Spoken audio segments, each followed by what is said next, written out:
It's that time of year again, weather dropping here in Louisville, and that means it's time to race cyclocross here in the South as we get ready for On Course with USA Cycling, getting ready for our live broadcast tomorrow on FloBikes. But today, we're going to take a little look at the course and talk about some of the athletes that we expect to have good performances heading into our day of live broadcast tomorrow. Brad Soner here with Ellen Noble as we get ready for another weekend here in Louisville. Ellen, this is our second home here at Joe Creason Park now. It is. It feels so nice to be back here with you, Brad. Well, the million-dollar question this weekend will be the weather. There was some discussion of some precipitation moving in towards the end of the day tomorrow. Now, juniors and U23s race first. That means that the rain would hit just in time for the elites. The good news, though, it's going to be nice and warm. Oh, thank goodness for that. I'm really curious to see how this course shapes up. A lot of potential for different conditions. It's been wild conditions over the last few days. We showed up to frozen ruts this morning, but a small warm front on the way here. I certainly wouldn't call it a sunny day today, but it could be a lot colder. We've had a lot worse conditions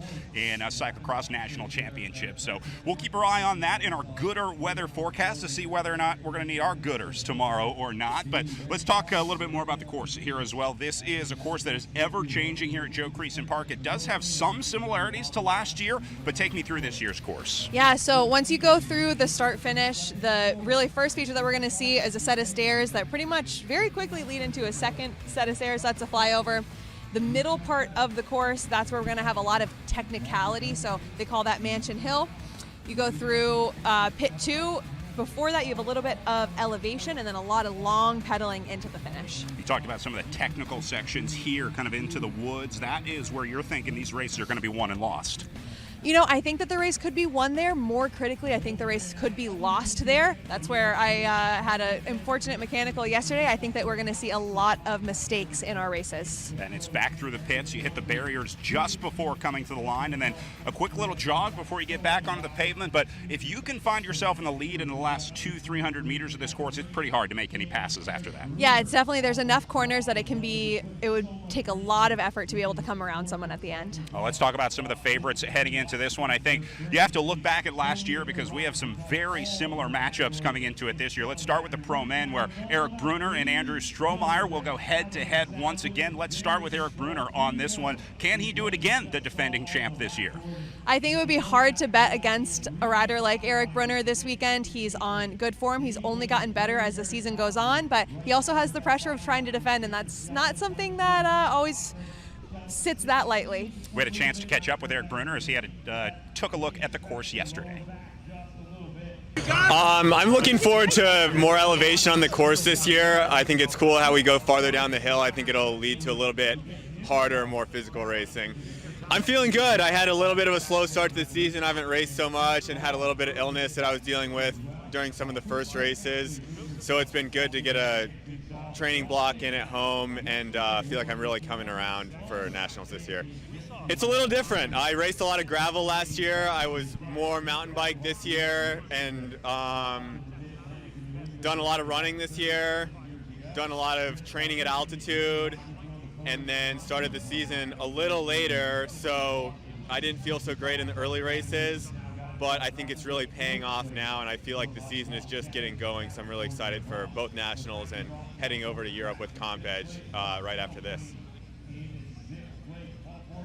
Well, Eric Brunner's got his work cut out for him, but I think really the pressure is on Andrew Strohmeyer this year. He's got a lot to make up after last year. They were locked in a head-to-head battle. It really just came down to those small mistakes, and I think it's going to be the same this year. Absolutely. Oh gosh, Andrew Strohmeyer, he has his work cut out for him, but what an exciting battle tomorrow is shaping up to be. We talked about sort of the power of the two different types of riders. Brunner more of a power rider, Strohmeyer the technical rider between those two. Strohmeyer is a technical wizard, so if tomorrow gets crazy at all, I think that Andrew Strohmeyer is going to come alive. All right, well, that'll be a great matchup in the pro men's race. Let's move to talking about our pro women's race. Up next, Katie Klaus got to be the big name there. Defending champ Clara Hansinger not returning to defend her title, so that puts all the pressure on second place last year, Katie Klaus. Yeah, I mean, I think that Katie Klaus is on incredible form. She has won, I'd say, dozens of national titles at this point, but now she's up to try and claim her first, I believe, elite national title. So interesting mix of pressure, but I'm rooting for her. We caught up with Katie yesterday as well as she came out to take a look at Joe Creason Park. Yeah, last year went great. It was a smaller season for me, and I feel a little bit more prepared going into this year with a full season under my belt. Some young guns are coming into the category this year, so it should be super fun to race. I think this course does a great job at adding technical and some power features. I think if it gets slick, that's probably going to be the hardest part, is staying upright on your bike. As of right now, I think I'm gonna plan for 19-19, but depends on the course change, like the conditions and my tire choice. Well, you heard Katie Klaus talk about the young talent coming into this field. Two big names that we're going to be looking at into this one coming up from what they would be racing in to race with the elites. Let's start with Lizzie Gonzalez, not racing the U23s, but choosing to race the elites here.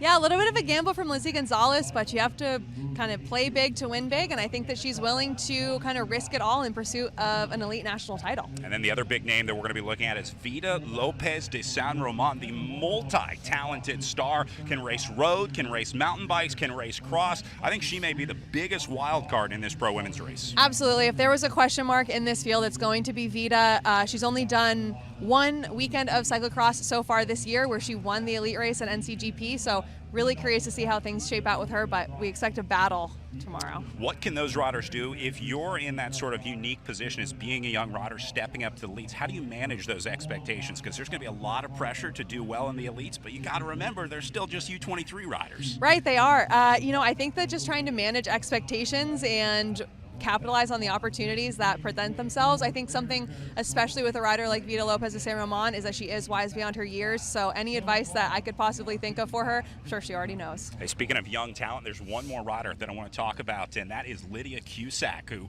just came off a huge win, picking up a win at the Dublin UCI World Cup, the first junior American to do so. What does that mean for an American rider to get a World Cup win, Ellen? Oh, geez. I mean, it's historic for the U.S. She's the first, like you said. So I think that she's probably riding on cloud 9 right now, maybe a little bit of pressure, but I'm sure she can handle it. I think the real thing for Lydia Cusack is that was her first race of the year. So she's really heading into her second event of the season here at Cyclocross Nationals. She was right back to work. We caught up with her as she took a look at the course yesterday. Yeah, I do. It's super fun. I like a good mix of power sections and really hard techie sections. I think this course does a perfect job of balancing both. Yeah, I mean, it was a great race, super fun. I honestly had not very high standards for myself, but I went out there, gave it my all, and was able to come away with the win. I'm super happy with it. To trust the process and that one bad race isn't the end-all be-all. Kind of just turn over a new page and look forward to the next one. Course is closed if you Super exciting to have Lydia Cusack in the mix here in Louisville. She is a big part of that next generation of riders. I know she was a big benefactor of the Mud Fund program, which helps get junior riders over there. So really encourage you to check out the Mud Fund program. If you do want to donate to help more riders like Lydia get more rides in Europe, you can scan this QR code right now, and all of that money will go directly to the riders as part of the Mud Fund program. It's a super big part of successful American bike riders, and we've really seen it successfully produce American riders going back to, say, the 2013 World Championships, where we last hosted the World Championships, two World Championships ago for cross. I'm joined by Greg Fonte here from the Louisville Sports Commission. Is that your official title now? Yes. Greg, we have so much history here in Louisville, road national championships, cross national championships, but I think everyone's favorite was 2013. I mean, how do you argue with the cyclocross national championships in Louisville? You were a big part of bringing that up. That was my first sort of exposure, but you were telling me earlier the history of high-level cycling events goes way back here in Louisville.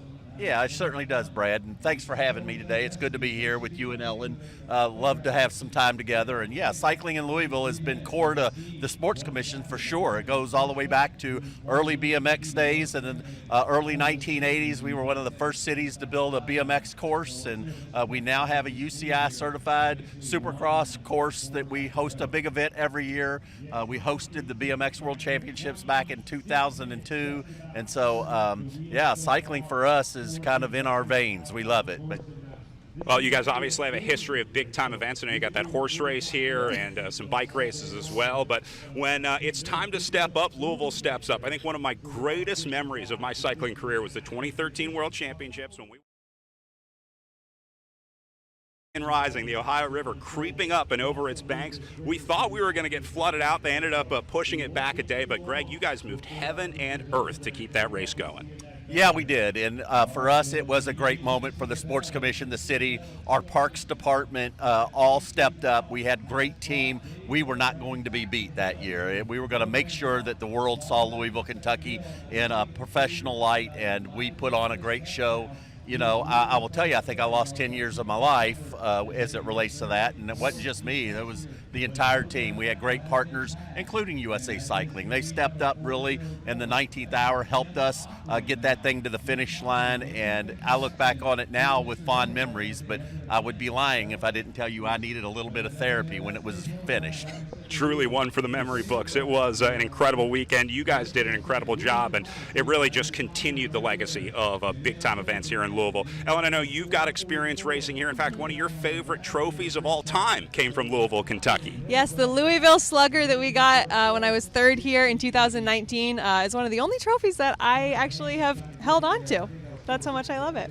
We are going to be awarding some more Louisville Slugger trophies this week, including our elite women's slugger. Greg, you showed this to me earlier. How cool is this, Ellen? This is one that you keep. You don't keep all the trophies, but you certainly got to think that this one stays. You definitely keep this one. Very, very cool. Greg, tell us about how this came about. Well, you know, we like to do things authentic and original to Louisville, and the Louisville Slugger, you know, bat has been made here for over 100 years, and so whenever we host elite level events, we try to be sure that we memorialize that to our riders, to whoever our champions are, by giving them personalized Louisville Slugger bats. It's something that they take home, and they do hold on to them. So it's something, you know, the World Championships, we have a picture that I don't think anyone else will ever have. We have all 4 world champions on the stage holding their Louisville Slugger bat all together, and special moment for us.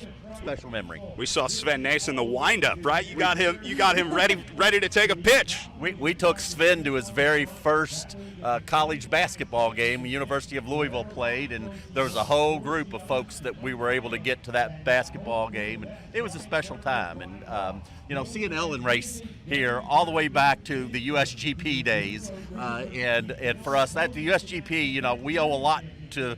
That's who introduced us to this crazy sport of cross, and so it has been a ride of a lifetime for me professionally. It's seeped into my veins as the president of the Sports Commission, and we're just excited to have this event back here. As they say, it's been a long, strange trip for bike racing in Louisville, but I could not think of a better journey to be on with a better person than you, Greg. So thank you for all the hard work. Thank you for everything that your team has done. We really appreciate all the years and the hard work that you guys have put into bike racing. Well, thanks for helping tell the story, and welcome to Louisville. Tune in tomorrow. It's going to be compelling. Let's do it one more time. We will be live on FloBikes tomorrow with a full day of coverage, starting with our juniors, then we'll move into U23s, and then end the day with our elites. Ellen, it's going to be a big day of racing, a full block you can watch live on FloBikes, so make sure you got that subscription all dialed in, and we'll see you live on air tomorrow starting at 8:30 for our junior races in the morning. For Ellen Noble, my name is Brad Soner saying thanks for being here, and we'll see you on FloBikes tomorrow.